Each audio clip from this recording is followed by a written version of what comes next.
Hi, welcome, Chef Ed. Logan. It's like, Bad boy. well, you know. So, okay, we're going to discuss a couple things today. I talked to Amy, I sent out an email, and we had described a few things. My main objective today is going to talk about some variations in sugar. Sugars is a big up-and-coming trend. It's a big up-and-coming problem. They're blaming 60 to 80% of all obesity due to sugar intake. This is a study I know back early 2000s. The average American consumed annually like 100 pounds of sugar. As of 2012, it's like 600 pounds of sugar. So I mean, it's like this, like 300% more now than was in a 10-year span. It's crazy.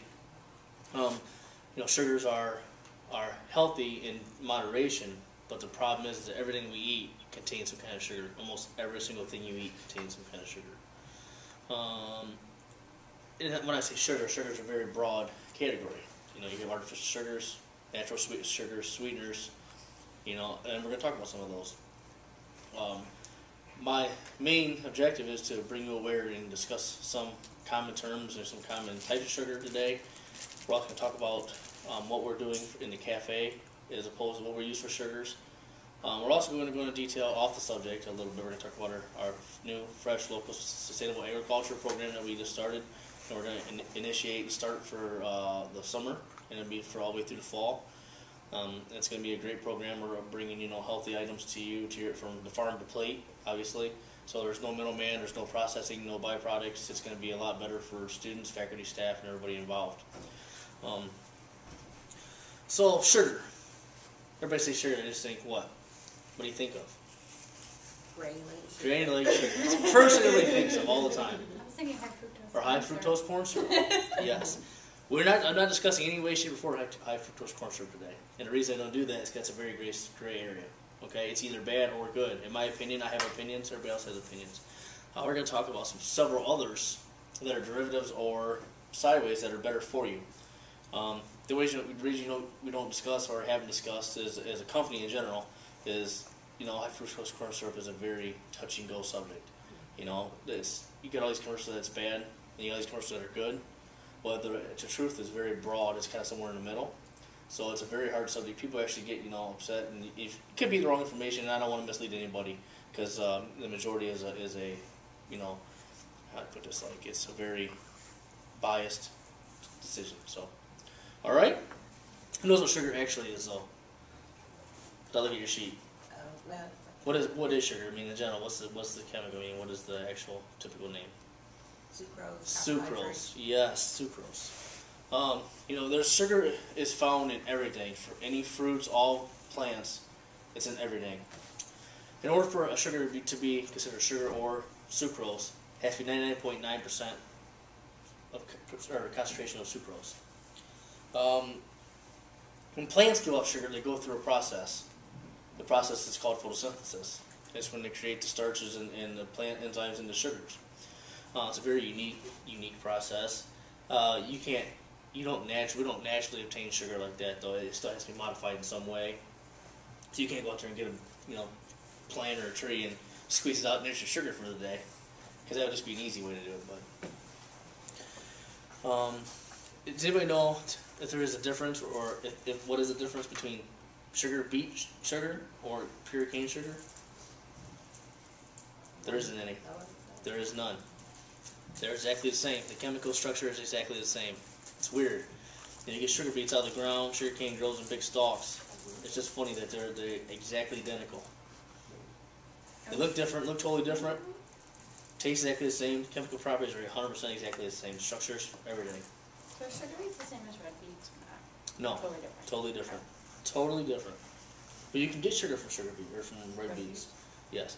Sugar beets are not actually red. They're kind of a tannish brown color. They don't take on any pigment whatsoever because they're grown underground and it's dark. It's a lot more earthy, So and it's grown just for concentration. So it's kind of this fibrous, viscous looking, kind of gluey looking inside, kind of when they're grown. If you cut them up, it kind of like a nice, it's real starchy. Like if you ever seen fresh okra, it kind of has that same characteristic. Like it's kind of slimy on the inside because it's from the cell walls. Because you primarily pick, Amy, you look funny. Is it good? Yeah. Yeah, it's good. I didn't know that that's what a sugar beet looked like. Well, somewhat. I mean, it's just we pick Like, I something weird. imagine it like Colorado. It's not like that. Well, sort of, but the inside. I'm just giving you a exaggerated version, I guess you could say. I'm just giving you what if you would look at it as a microscope kind of deal. That's what it would look like. On the structures is that way. I mean, you can't cut it up; it's not going to ooze out Okay. because it's firm on the inside. So, but if you were to be in depth, that's what it would be.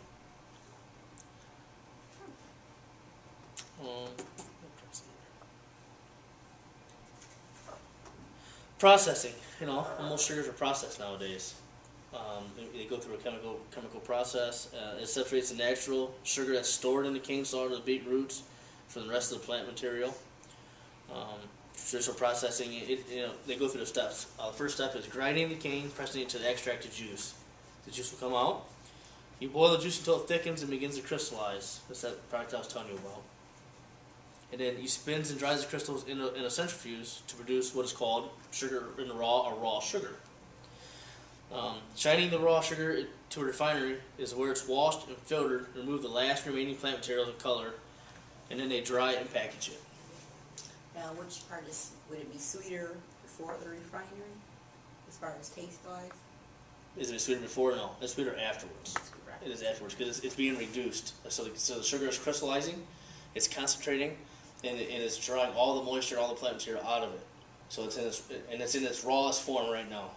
Sugar and raw. That's the purest form. So raw would be better then. It is better than beet sugar. We're going to talk about all that. All right.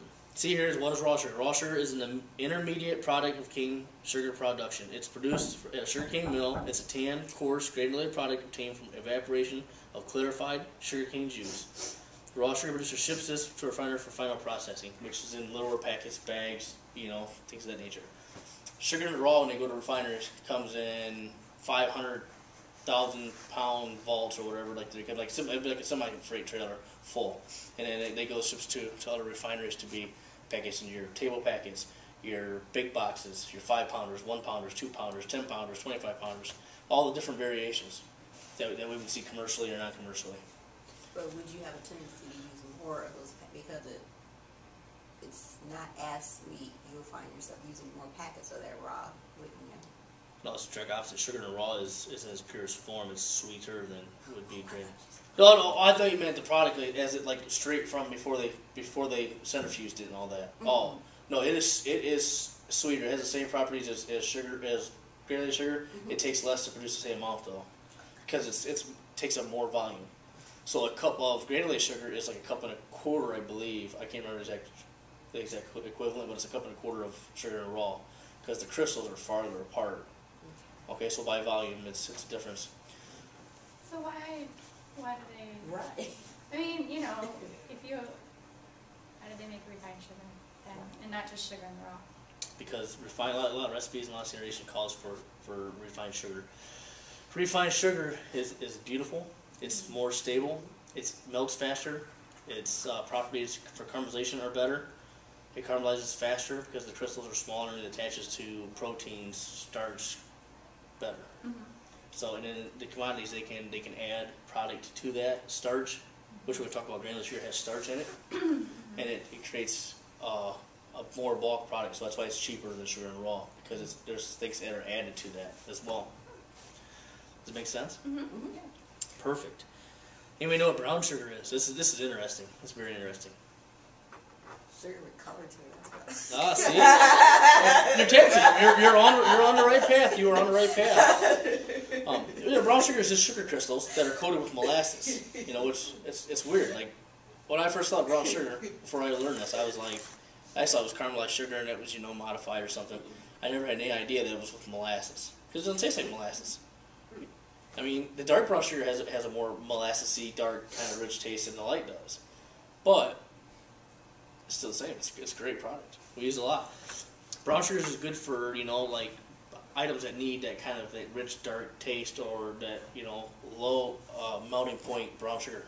Sweet potatoes, pecan pies, things of that nature and take on that property. It's very, very good. You wouldn't take brown sugar necessarily and use it for caramelizing beef, because it would burn. So You see what I'm saying? It's been modified one more time. The molasses is already a syrup, but brown sugar is sweeter than granulated sugar. Am I losing anybody? No, I made a roast sometimes where you put brown sugar in it, but if you're not caramelizing it, you're just like You're melting it down. cooking it. Yeah, and it's really good. It is. Yeah. It's all about but if you had to caramelize, if you had the beet sugar, it wouldn't melt as fast because you're not putting that heat to it. Mm-hmm. So the brown sugar is good for that application.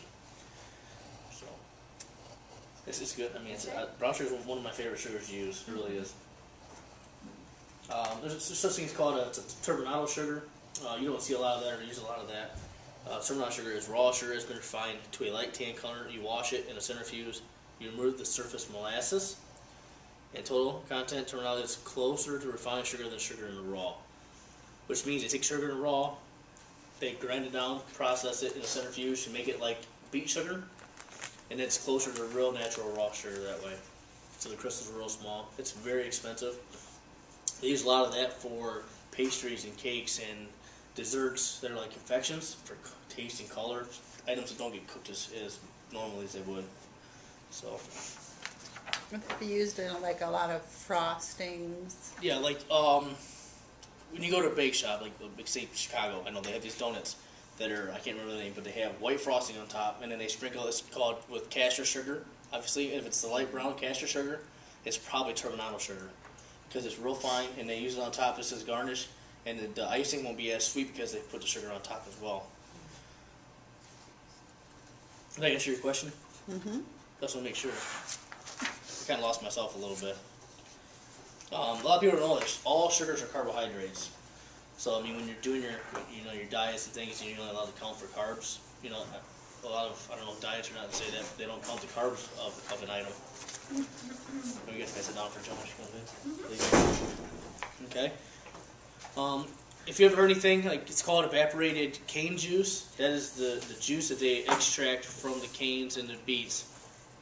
That's the product that is before the sugar is crystallized. Invert sugar. Invert sugar, I'm sure probably nobody's ever heard of it. Invert sugar? We use a lot of invert sugar in the restaurant business.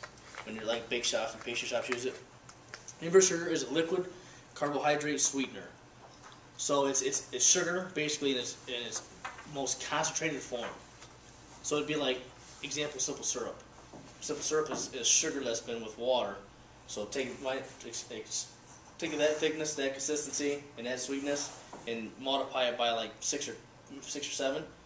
It's a lot sweeter, takes a lot less. So I mean, a tablespoon will cover like 10 gallons. So it's a very good product to use. You can't buy it in the grocery stores that I'm aware of. Haven't seen it anywhere, but commercially we buy it when we make like cakes and cookies, and cause it just saves money for professionals. But I think it's important that we just talked about that. One of my favorite, we're talking a little bit about my favorite sweetener of all is honey. Honey is fantastic. Most honeys aren't all natural. I just read this morning that some honey is chemically altered and they're making synthetic honey. I haven't had any. I don't really want any. I mean, I like orange blossom honey myself. But it's just interesting that, as a nation, we're finding ways to clone and modify and make all these items that were known in chemicals and sweeteners and everything, and they make them from synthetic, from properties, chemicals. It's weird to me. But honey is very good. The sweetness property is sweeter than sugar. It's sweeter than sugar. If you ever take like a tablespoon of granulated sugar, put in your mouth, tablespoon of honey. Tablespoon honey is probably going to be, kind of pucker up because it's just so pungent. But the thing about honey is, honey always has other properties. Say it's in Switzerland and there's tons of flowers and nectar, and it's grown beside the grasslands, and it's by the ocean, so it's going to pick up a different properties than say something that was grown in somebody's backyard, from a hive. That's where the orange blossoms come in, clovers come in. That's where rose honey comes in, because it's about where the origin of where the bees were, what the nectar is coming from. So that's because I don't care for honey, but that explains the aftertaste. Some of it, yes. Oh, okay. You get what you want. Like the orange blossom honey is more money than say clover honey. Clover honey is some of the cheapest honey you can produce because it's made with clover nectar, and it's made with flowers that are genetically produced and bred just for producing honey. So I'm a big honey kind of aficionado. I love honey, and I have some honey at home that's for a little 10-ounce jar is $600 or $60 or something, but it has a lot of undertones. It comes from France. It has like this salty, minerally kind of taste that goes with it as well, and you can smell like iron and a little bit from it because the bees it's all natural. They don't harvest them in big vaults. They go out and they pick the beehives and they pull it down to get the honey from them, and it's just very good. So there's a bunch of different things you can do with that. So you should really try different ones. You should before you say you don't like honey. Money's tight. I ain't gonna lie. Money's tight for everybody. So you go to the store and you need honey. You see the ones that are more money or whatever. I didn't say anything myself. I ain't gonna lie. I buy whatever's on sale or bargain. Okay. Sometimes, like, I'll give you an example. Dollar Tree, they sell honey. They sell little things for $1. There's no way that's true natural honey because they couldn't sell it for $1. I can tell you that they can't sell it for $1 because I know what goes into making honey. What they do is they take a honey base and they modify it with some sugar substance. Invert sugar, cane juice, simple syrup, whatever they can produce that's cheap, and they add it and they make the consistency. Have you ever noticed the different colors and depth of richness of honey? It's because some of it's been diluted down. I'll give you a perfect example. It's kind of like maple syrup. You get the real stuff. Real maple syrup's not thick like you would get pancake syrup or something from the store that's been with natural sugar. Actual true maple syrup's kind of watery. So you would know that. So when the real natural bee stuff, well, it's the direct opposite. Real super bee honey is thick and all. I mean, it doesn't just like pour out like you would squeeze it out. Most true natural honey will crystallize in its container or jar. That's just hands down. It's phenomenal. Well, isn't that one of the problems right now is the honey that they're getting from China passing it through India? Mm-hmm. That is a big concern in the U.S. right now. It is. So any commercial bought honey in the grocery stores more than likely came from India or China. It is. I was going to ask if I knew about that. That's phenomenal. You read the news a lot. Don't you watch the news? No, my daughter's a biology major and nutrition. She watches that, but I also buy a lot of honey. Mm-hmm. But I don't buy it at the grocery store because when I do like food pantry stuff, that's one of the foods that won't go bad. Mm-hmm. So I usually buy honey like at Christmas time for like the food pantries. Mm-hmm. And then she's like, "You can't buy that honey." And I was like, "Oh." So I've been getting it from a friend of mine that's a beekeeper. Mm-hmm. That's the best way is to find local farmers to do it. There's a place on Route 20 on the way to Bellevue, and there's a bee farm on the right hand side. There's a little red shop. They sell some fantastic honey. We had for our wedding we had a bee theme and we did honey as the little favor, and we got our honey from her. And That's awesome. Yeah, and so but we bought these big gallon containers, and she's like, you have to keep it a certain temperature. You can only pour it on this day, and it was kind of fun. But yeah, I still have. It's crystallized by this point. This was kind of a memento from our wedding day. But yeah, they were really nice. She was really nice to work with. That's pretty cool. Yeah, it was fun. So I mean, it's just one of the favorite things to use because you can do so much with it. Before I forget, I'm on this track. I just don't mean to jump around, but I'm talking about sugars and nutrition together. I should have probably talked about that first, but there's always a question: are some sweeteners more nutritious and better for you than others? Well, that's simply the answer is yes. Guarantee that 100% yes. Sugars, or other sweeteners are carbohydrates. It's important, nutrient that supplies your body energy. It fuels the body. All carbohydrate sweeteners, sugar, evaporated cane juice, turbinado, honey, high fructose corn syrup, maple syrups, and concentrates contain primarily sugars and do not provide significant amounts of vitamins and minerals. Molasses contains small amounts of iron and calcium. We value cane sugars and other natural sweeteners because they enhance taste and enjoyment of a wide variety of foods. So basically what that's saying is we prefer a lot of sugars and substances based on what we taste. Ice creams, candies, things of that nature. Are they nutritious? No. The ones that we like the best are the ones that are the least nutritious for us, by all means. There's some sugar, monosaccharides, which are one molecule sugars. If you ever hear that term, there's monosaccharides and disaccharides. It's glucose and then fructose and galactose. Galactose is milk sugar. There's actual natural occurring milk that's sugar that's in milk. That's the only. Or sorry, I'm moving around too much on you. No, I'm trying to get you closer. It's hard for me to stay still. You're gonna do the Macarena up there? You don't want to see me dancing, man. You don't. The person on the other side of the camera doesn't want to see that either. So try to save you some.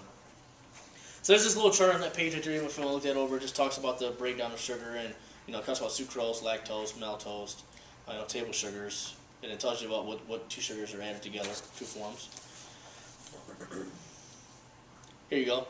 How much sugar do Americans eat? It is often reported Americans consume 154 pounds of sugar per year. That's where the one term came from. But I seen a report this morning that Chef Matt had actually shown us from the studies that they're doing. That's where that other number came up of. There are Chef Council Committee, which is Chef Matt and like five other guys are doing our whole nutrition for our whole entire company right now. We're doing a whole nutritional information kickoff. We're actually going to be doing some nutritional guides for menus and some of our menu items at least, and not all of them right to start with because it's a big task. But as a company, we're doing a lot of research right now and new trends. What's going to be healthy? What's going to be not healthy? It's like talking about fats. Trans fats are out. There's going to be some sugars that are going to be ruled out, and people are going to try to stay away from. It's going to say, hey, this has been known to cause cancers, things of that nature. So we'll be having a lot more information coming out as a company. So it'd be very, very nice. It's quite a bit of sugar. 154 pounds. I mean, that's a lot. Think about how many bags. I mean, that's a lot of bag of sugar, really. Sorry. Well, I'm probably twice that amount. I don't know. Okay, so we're talking about cooking with sugar. That's a big one. There's always a question: how can I tell if my sugar came from beet or cane? They don't always mention that. But like I told you, it doesn't matter because they have the exact same properties. But there is some ways you can tell the difference. You can feel confident recipes calling for sugar because they both work together is the same. If you want to know the source, the only way to actually truly know the source of if it's beet or cane sugar is look at the packaging. Some packaging has it on there to say like granulated beet sugar or granulated sugar, or it'll say granulated cane sugar. Same exact things, but it's the only way to know it. You can't taste it, you can't cook with it, you can't feel it. You just can't tell because you will never know. Does sugar spoil? Does anybody know the answer to that? Does sugar go bad? It does not go bad. It gets rock hard though. It does get rock hard. Do you know how to fix that problem? I'm going to teach you how to fix it. Put an apple in it? Put an apple in it? Bread. Bread's the easiest one to put in it because it doesn't produce any extra moisture.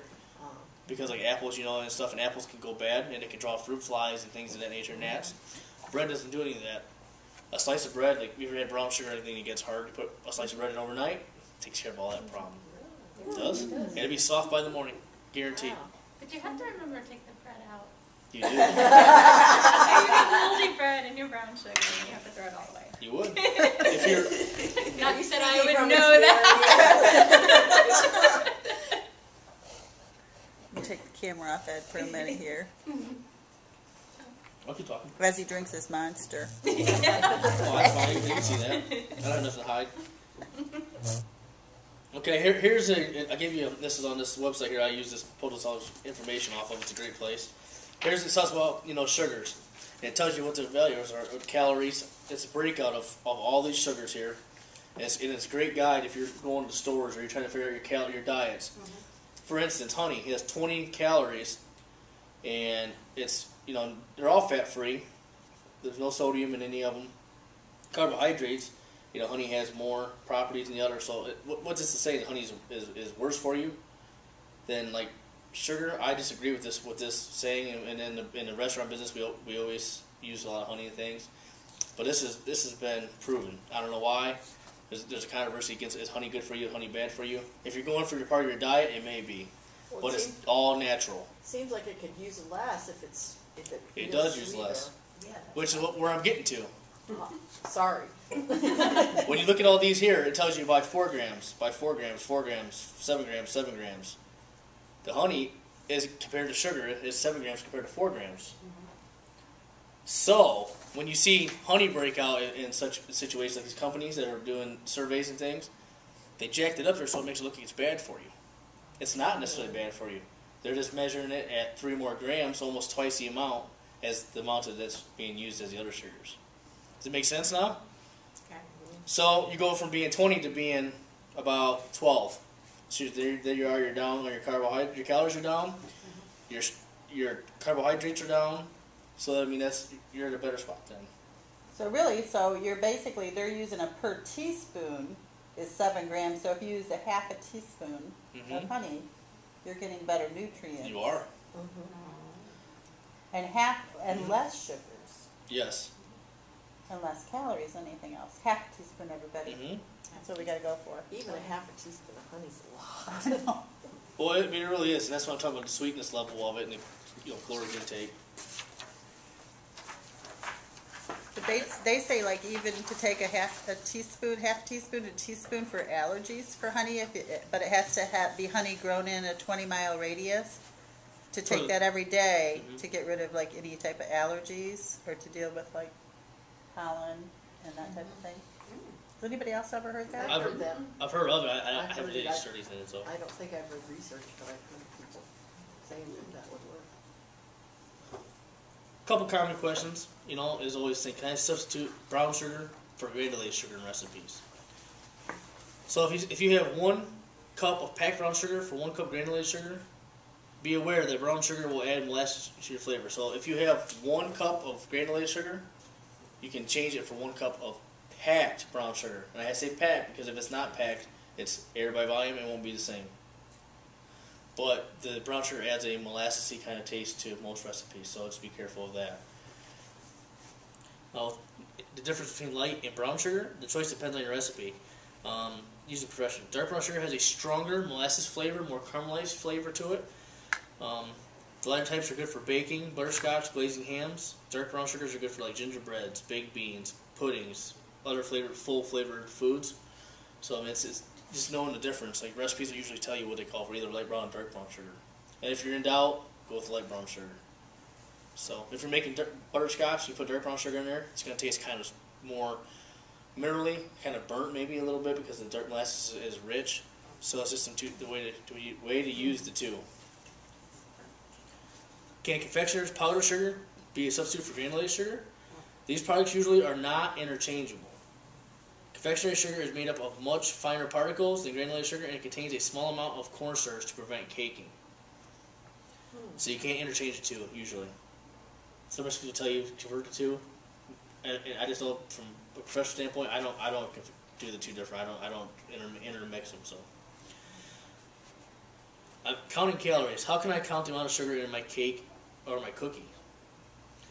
No guidelines exist for reducing sugar in baking recipes that will guarantee acceptable results. Sugar is essential in baking and performs many functions besides sweetening. Sugar is necessary for proper browning, texture, and help improve shelf life.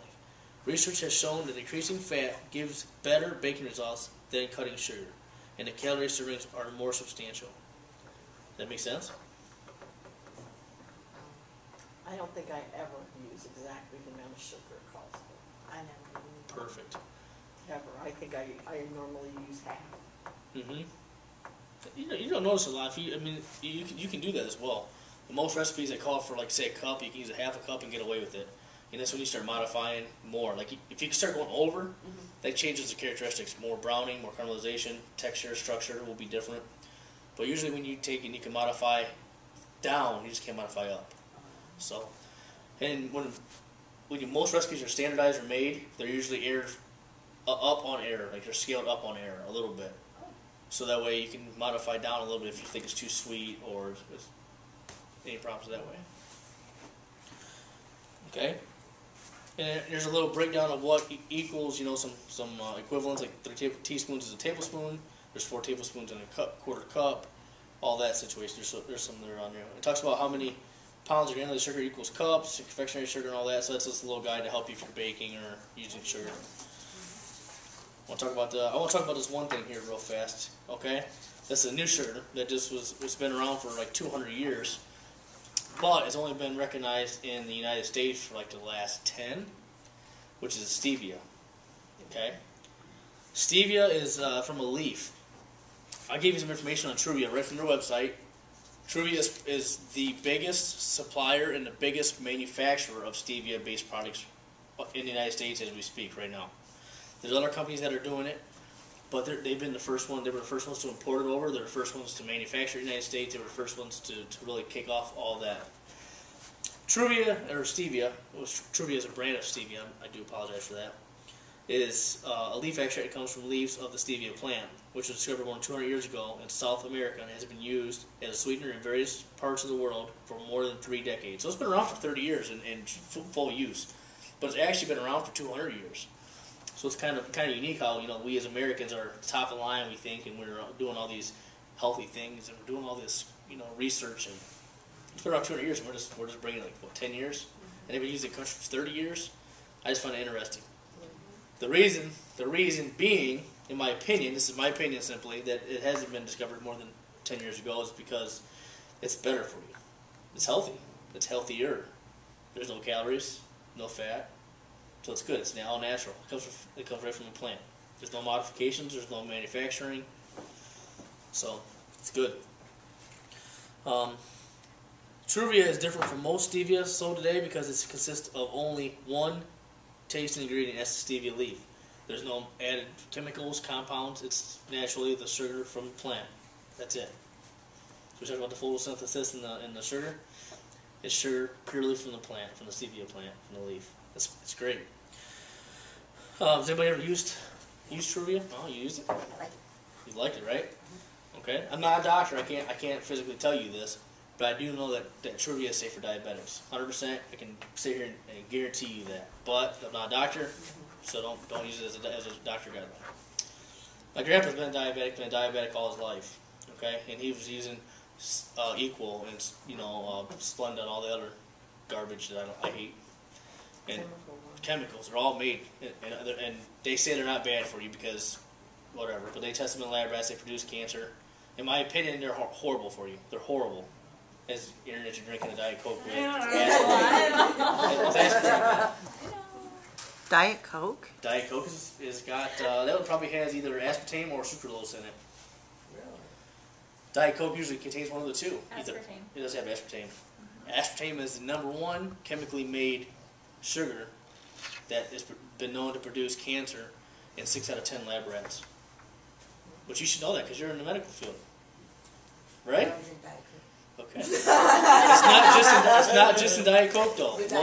Low calorie items have artificial sugars in them of some type. Aspartame, sucralose. There's another one I can't think of off the top of my head, but I try to stay away from them. My grandpa, we switched him over 3 years ago to using all Truvia and everything. It's all they use is Truvia. No vanilla sugar, no beet sugars, and honey once in a while. His A1C level went down 1.5 points by switching over to pure Truvia off of the chemically stuff.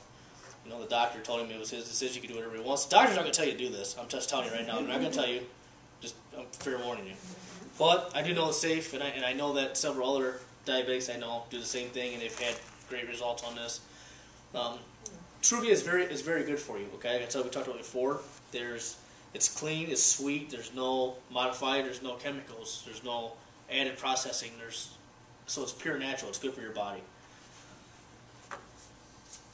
Okay, when they make the product, it begins with the leaf. The leaves are harvested and they're dried naturally in sunlight.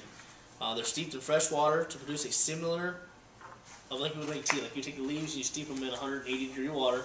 So like you would your hot tea, Joni, you have every so often. You have right now. Love it. And then, I lost for a second here, sorry. Okay, and then they undergo the best part of the leaf. They purify it down with making a food grade pie. So they take it, they steep it out, they produce the simple syrup as we would call it, and then it's crystallized out, so it's dried. Truvia is done naturally. The leaves are dried in sunlight, always. The product is refined out in a centrifuge as well, but they're not adding anything. They're not refining it down. It's just pure natural crystals that come from the syrup of the plant.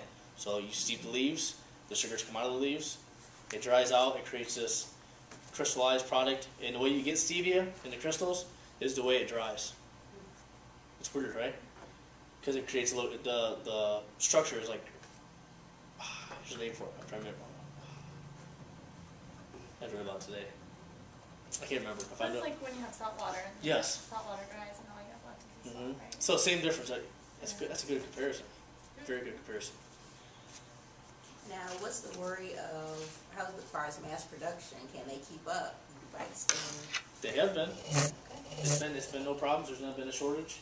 There's I know that there's like 1.5 million ton surplus for a fact that Truvia has surplus around right now, which is a ton of sugar. I don't think we use it. A lot of people are not using it. If everybody say for some godforsaken miracle happened, everybody switched over overnight, Right. then it would not be.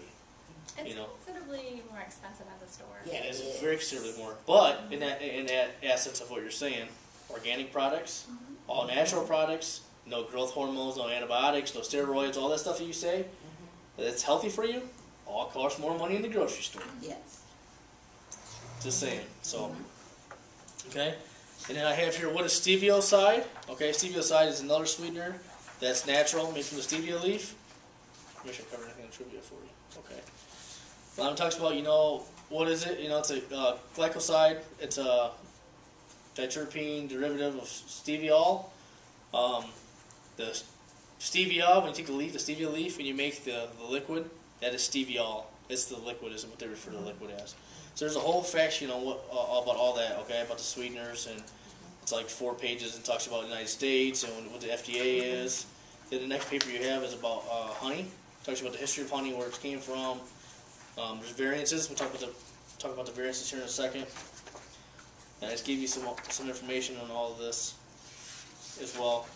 So I'm not gonna sit here and go through all the stevioside, sterol, because you can read that on your side. I'll give you, Amy, some extra copies, because I got some other things to talk about before we're out of time. Ed, are we to assume then that it's safe to have anything that's, whether it's that company's brand of stevia or the stevia side that you're talking about? Are we to assume that those are the same and those are both safe? In my opinion, it's FDA is approved all stevia-based products, so it is safe to consume. I just know that Truvia is the #1 supplier in the United States, which Truvia is a brand of Cargo. Cargo makes the Truvia label. There's other ones out there. There's Stevia, it's called Stevias or Stevio, or it's a brand. It comes in like a white and green bag as well, and I know you can use that one. That's the same thing. But it'll say stevia sugar. It has to be stevia based. Okay? And they sell it. I've seen it sold. Packets? No, liquid. Oh yeah. You can do the liquid drops. Oh, see, that's perfect. Yeah. I didn't know they did that yet. Yeah. Well, you may not be able to get it at the grocery store. Like you might have to go to a health food store. Oh yeah, see? And my mom has a friend who's used it for years. That's steviol, then that's the Yeah, steviol. and she carries it with her all the time, and will do a couple little like eyedropper, and do a couple little eye drops in like her tea or coffee or whatever. So, see, well, I guess there's something, I learn something every day too. I learned that they're making it in liquid form now, and that's great. So there's a whole breakout on honey. I talked about, recipes. There's recipes here you can use for honey and all these other properties. Talk about the healing properties. Honey's been used to heal a lot of ailments over the years. Talks about how to store honey. Talks about different varieties of honey and different types. So that's a good information sheet right there to read about. Okay. What I don't have any information on, and what we're doing is we're talking about what we've been doing in the cafe as a part of what we're doing to be healthier for you guys and the whole college, the faculty, staff, the students, everybody. We're taking big commitments. We made a lot of big commitments to be green and be healthy. There was a green committee here, I believe, still. Maybe there still is. You're on the green committee? Brent went to one. I haven't been to one. I probably should go and give an update. But we're doing a lot of recycled items, from recycled products. Most of our napkins that we have now, the brown ones, are still the recycled ones. We actually switched to a new company though, which are 88% post-consumer product, which is phenomenal in my opinion. So we switched that. Sugar-wise, we're using a lot of honeys. We do a lot of honey because it's all natural product. We're working on a contract with Truvia to buy the stevia in bulk if we can, so we could offer some recipes that are featuring stevia plant today, so you would know that it was healthy for you. We don't use a lot of granulated sugar, only in moderation. If we do, we modify the recipe and we only use 1/3 of what it calls for, so that way it saves down, it cuts down on that. cut the salt intake is we won't cut the sodium intake out of a lot of our recipes and a lot of our product down a lot. Joan, you know that, huh? I'm very happy about that. So we took that out a lot, so you're not eating as much sodium and salt. I lost what I was thinking, sorry.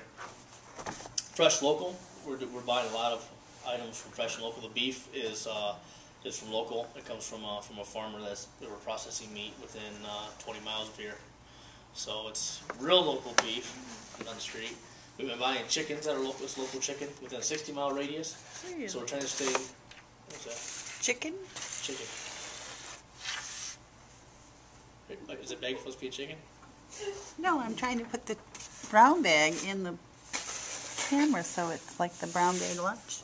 Oh, the brown bag lunch. That is, Good thinking. Amy, that is good thinking. That's an Amy. Well, I'm going to have to Very move it up creative. here. Go ahead. It just never stops. I can't turn it off, you guys. I'm sorry. My brain is Well, Turn it's it wired. Turn it so we can see the handles. I don't want to see the reference.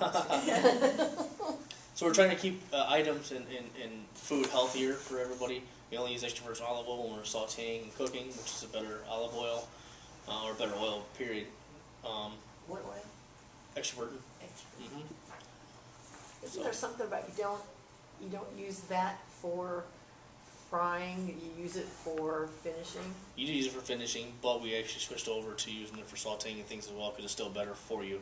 The problem is you just got to watch the heat on it because if you bring it to the flash point or close to the flash point where it starts to smoke, then the properties gets bitter.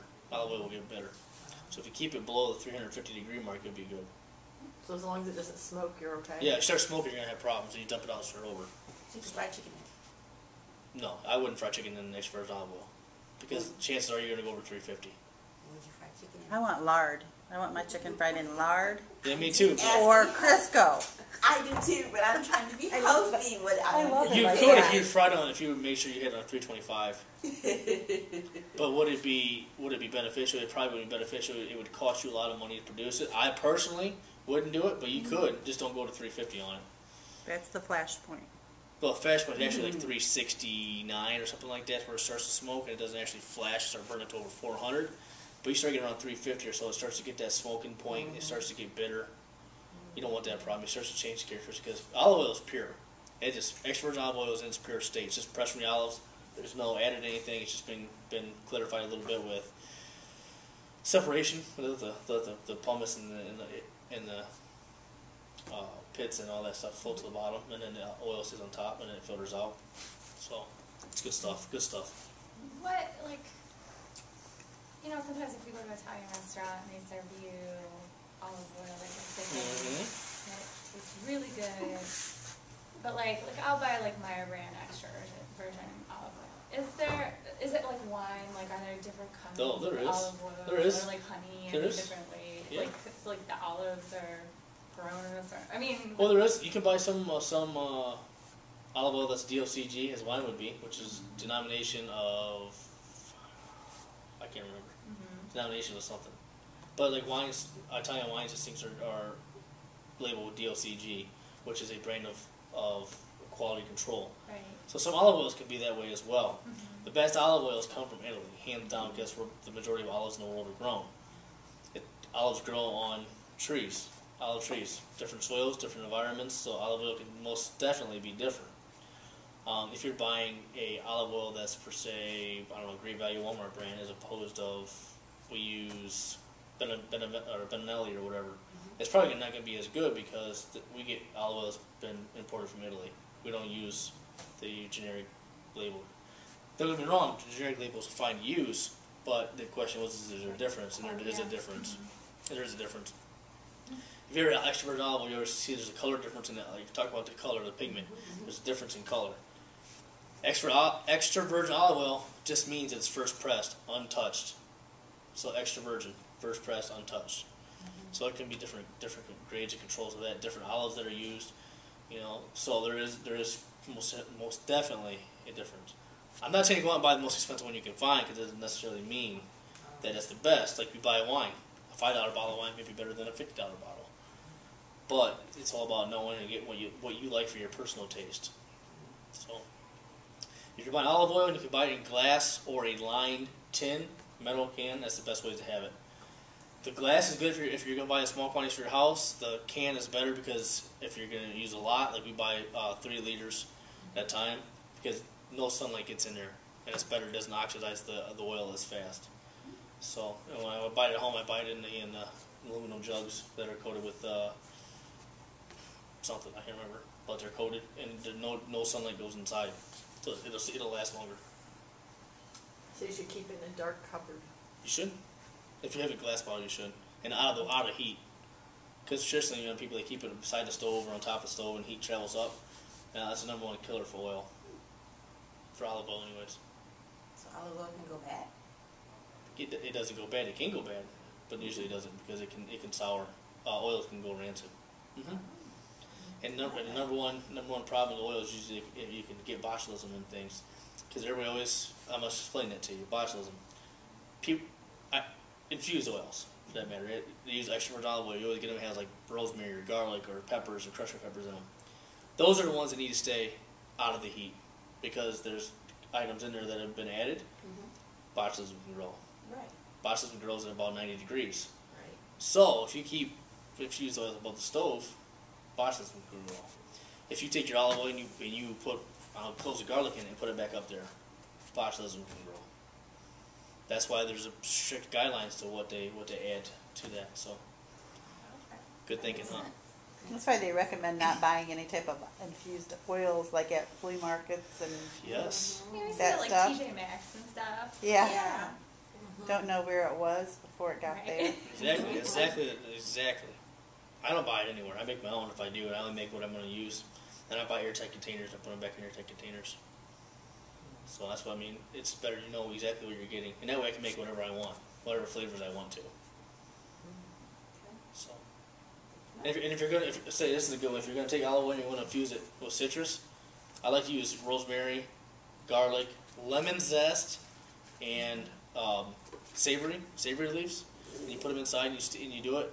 If you want to flavor it to lemon, you need to use this zest, which is just the outside skin.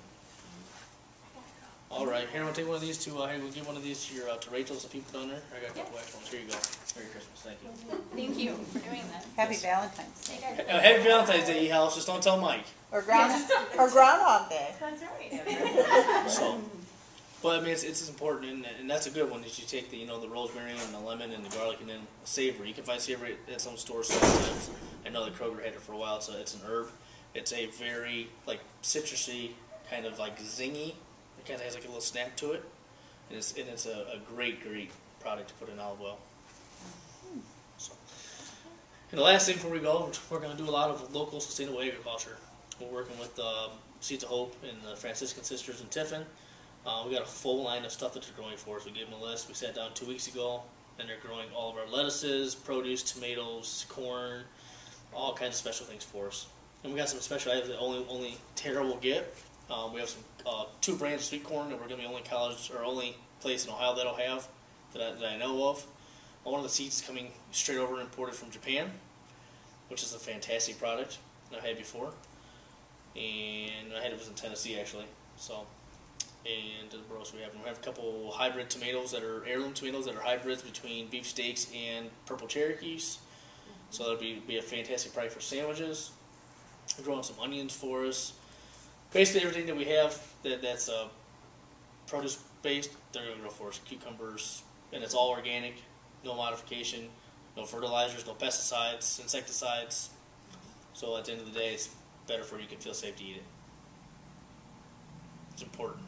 It's very important, near and dear to the heart. Farm to plate, like it used to be. For my grandparents, your grandparents, back in the day. Farm washed plate. Well, yeah, but Yeah. So have you personally switched to pure organic in your own home? no. Just to be honest, I have. I'm not really big into the health thing right now for myself. I still eat my ice creams, still like my candies, still like my junk food. I probably shouldn't, but the doctor would agree. But time-wise, I mean, if I had more time to dedicate to a diet and stuff, I probably would. We try to buy healthier choices. Like when we go to the grocery store, I try to keep my wife to shop around the outside of the store instead of in the middle, because that's where all the junk's at. Right.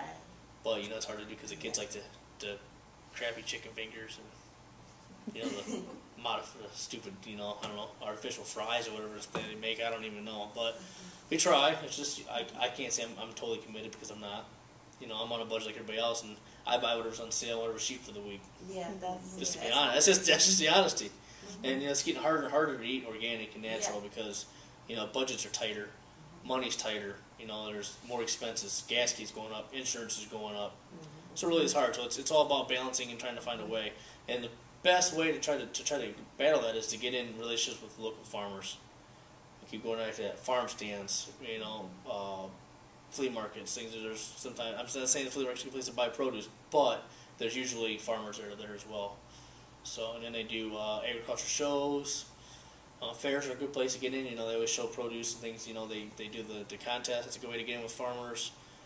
So that's what I recommend if you're trying to do that, just work a deal with a local food stand or a farmer. Hey, Ed, can you talk about the classes that you and Amanda have come up with that you're teaching for her? Yes. This Sunday is the last day for the candy making class. We're doing chocolates and candies.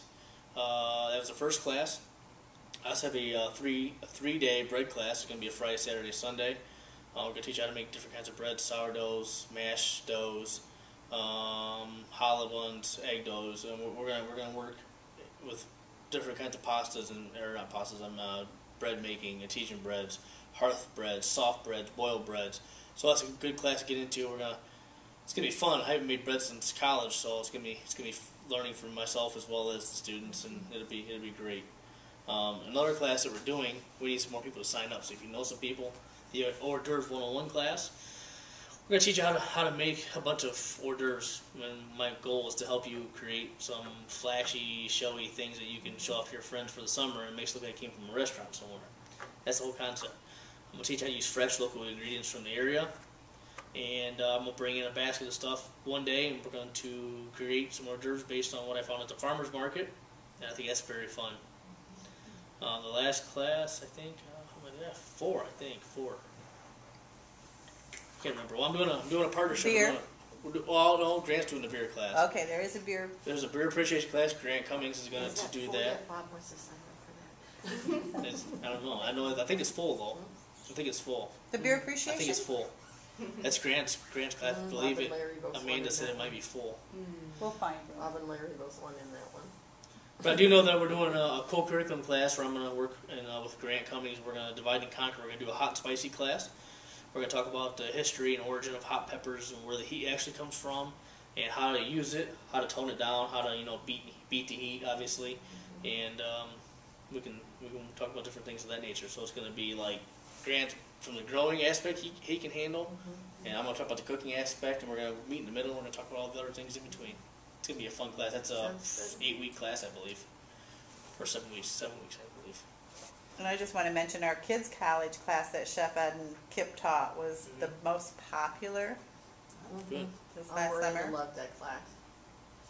And we're going to do it again this year. We got some new ideas. We're gonna make it happen. Hopefully. Yep. What the age group?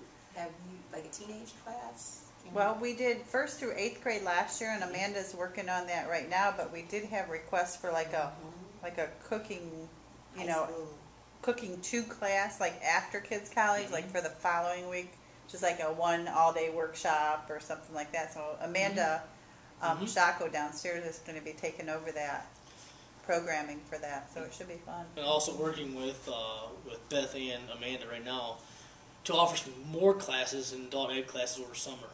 Because in the fall right now it's hard. We're doing 4 classes. I'm so busy as it is. That I'd rather do more classes over the summer if we could. And quite frankly, everybody has more time in the summer than they do in the fall. That's just the way it works. So we're actually working with the 2 of them right now, and we're going to try to do a couple more classes over the summer. Hopefully 4 or 5. Just a suggestion. My son likes to cook, but it would be nice because I can't find anything his age. He's 15. So Yeah. that would be nice to have that age. I think that's the age they like to start cooking too. Yeah, they Like say 14, 13, 14, 15. Well, thank you. time to stay out of the profession. Yeah. Thank you. Well, that's Say goodnight, Ed. Well, that's his. Thank you. Thank you.